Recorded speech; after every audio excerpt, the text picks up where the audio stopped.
Colegio de Abogados de la República Dominicana protagonizó una multitudinaria protesta la mañana de hoy jueves, justo después de que el presidente de la Suprema Corte de Justicia, Luis Henry Molina, pronunciara su discurso por el Día del Poder Judicial. La multitud de abogados esperó pacífica hasta que Miguel Surún saliera de la audiencia solemne que se llevaba a cabo en la Suprema Corte de Justicia, pero se tornó violenta tan pronto salió el gremialista. Para conocer una amplia reflexión sobre el momento que vive el Poder Judicial Dominicano en su día, precisamente hoy es el día del Poder Judicial, nos complace recibir al ex procurador fiscal y habitué de nuestro espacio, Cirilo Guzmán. Bienvenido, Cirilo. Hola, ¿qué tal? ¿Cómo estamos? Estamos muy bien. Cirilo, para poner un poco en contexto la situación, sí. ¿Por qué hay tanto descontento de los abogados con el Poder Judicial expresado de manera específica en el presidente de la Suprema Corte, Luis Henry Molina? ¿De dónde vienen estos malestares?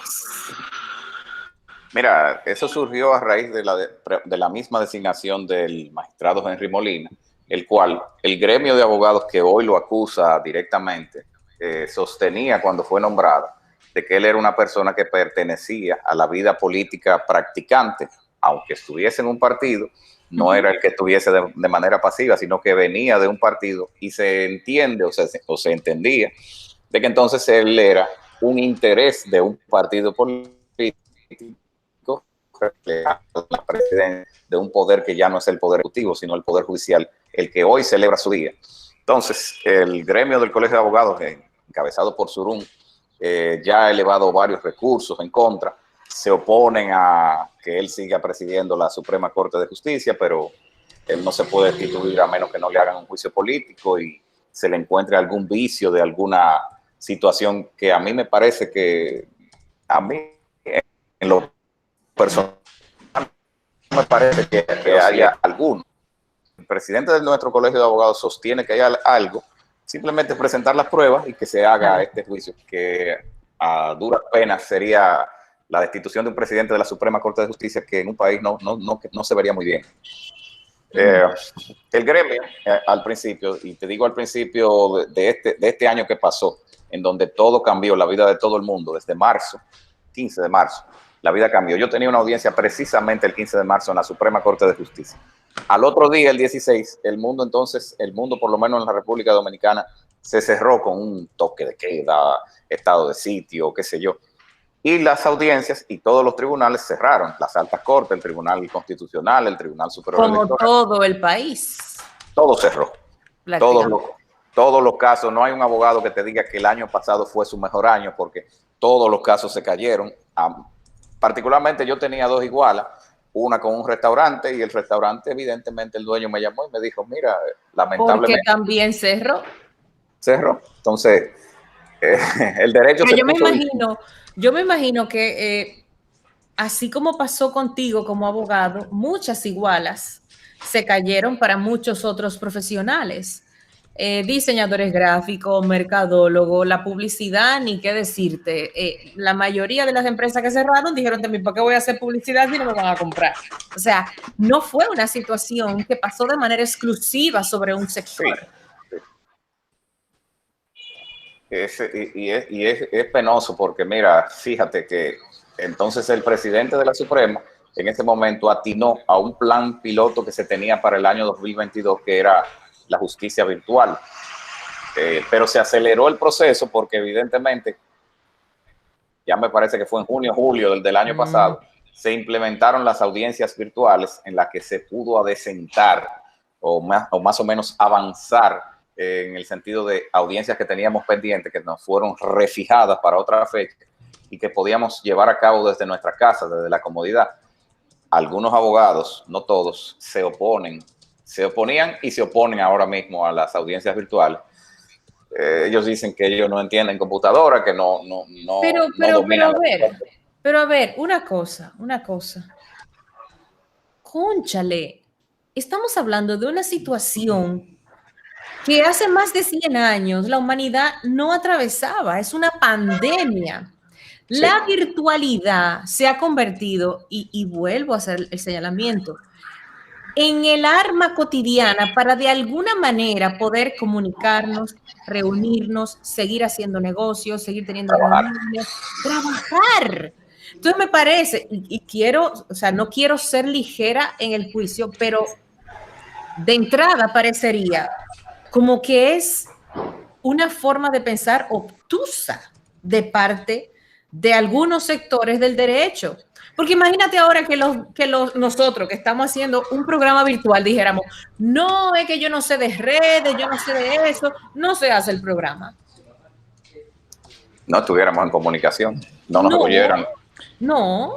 Cirilo, ¿tú has podido ver un comunicado que sacaron, que sacó la Asociación de Industrias de la Hostelería, de los restaurantes, de todo esto que estuvo circulando en las redes en el día de ayer, donde todos ellos se reunieron con el presidente para externarle cuáles eran el problema que tenía el sector y cómo el presidente le brindó una serie de soluciones muy puntuales, muchas de ellas impositivas, ¿ok? En cuanto al tema de los anticipos, en cuanto al tema de atrasos en moras en la DGI, en cuanto a temas de préstamos a través del Banco de Reservas y también en cuanto a una fecha de apertura que establecieron a partir del día 11 con unos planes de reducción de aforo, de reducción de mesas en interior y etcétera, etcétera, etcétera, etcétera.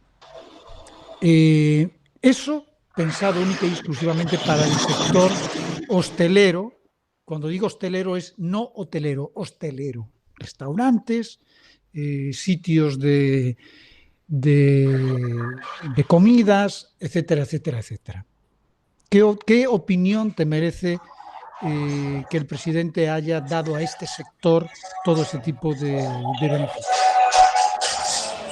Fíjate, la República Dominicana básicamente tenemos, por así decirlo, las remesas y el turismo como primer orden, porque ya no estamos en la época en la cual la de azúcar era nuestro principal producto, por así decirlo, de entrada de divisas. Entonces, al estar el turismo afectado y el sector hostelero, me parece una medida bastante saludable del presidente de la República, porque este sector ha sufrido muchísimo. Fíjate tú, vamos a suponer, Pinque, que tú vinieras por primera vez a la República Dominicana y tú vienes en medio de una pandemia y te dice el hotel, no, usted no puede venir ahora porque el hotel ahora tiene unas medidas, ya está lleno, qué sé yo, no se pueden conglomerar muchas personas. Entonces, si te vas al sector de la hostelería o al restauranter, por así decirlo, ¿qué diría un turista como tú? ¿Qué imagen se llevaría para volver a tu país y decir, en ese país no me dieron las facilidades, pero entonces con esta medida que digo que de una manera saludable saludamos, de una u otra manera circula la vena, aunque sea pequeña, porque hay ciertas restricciones, ciertas medidas, vamos a decir, restrictivas, pero de una u otra manera entonces se viabiliza que siga existiendo y que no muera de golpe, sino que ya cuando llegue el momento de que sea porque pongan la vacuna a todo el mundo, o sea porque ya el virus se haya superado, por lo que sea, que esperamos que sea pronto, el sector va a estar viable para entonces hacerlo ya de una forma más abierta, más posible.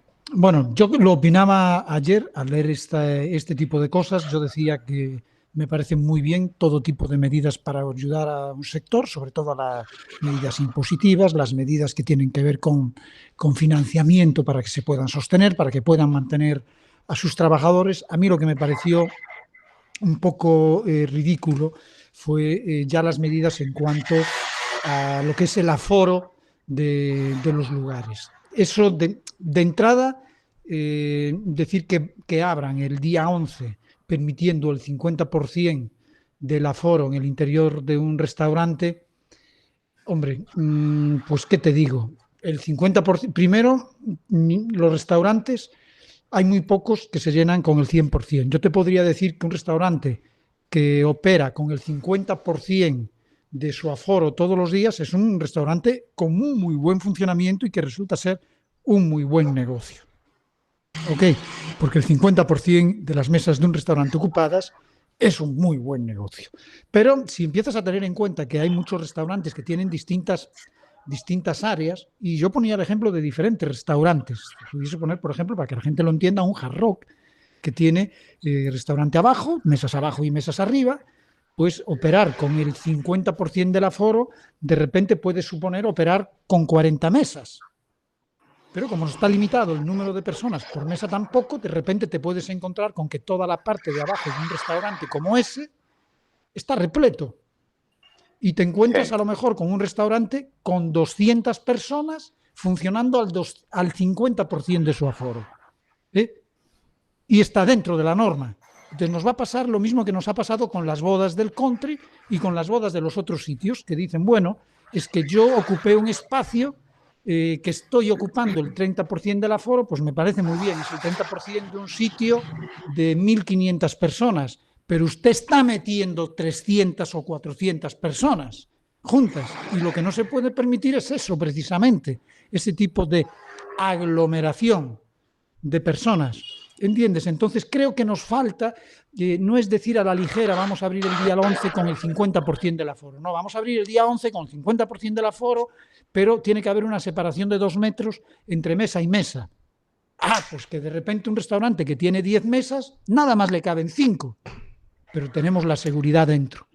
Porque si tú tienes, y ponía el ejemplo de otros muchos restaurantes, que tienen espacio fuera y que tienen espacio dentro. Ok, que fuera pueden operar al 100%, pone la norma, sí, pero al 100% en un restaurante que si digo el nombre, yo no lo quiero perjudicar, me lo voy a ahorrar, pero tiene las mesas a medio metro cada una. ¿De qué nos sirve que esté fuera el restaurante? O sea, hay cosas que cuando se dicta la norma, después nos buscamos problemas. Y pongo el ejemplo de las bodas. ¿Entiendes? Usted, si lo que estamos tratando es de evitar la aglomeración, pensemos en la aglomeración, no pensemos en el porcentaje de mesas o de ocupación, porque eso en cada uno de los negocios es muy aéreo. Ok, y esas son cosas que luego repercuten, luego vamos a ver que tú entras a un restaurante y está repleto y dices, ¿pero cómo está repleto? Y cuando le preguntas al dueño, no, estoy operando al 50%. Y cuando tú cuentas las mesas, pues es verdad, de 20 mesas hay 10, pero es que en esas 10 mesas hay 150 personas sentadas.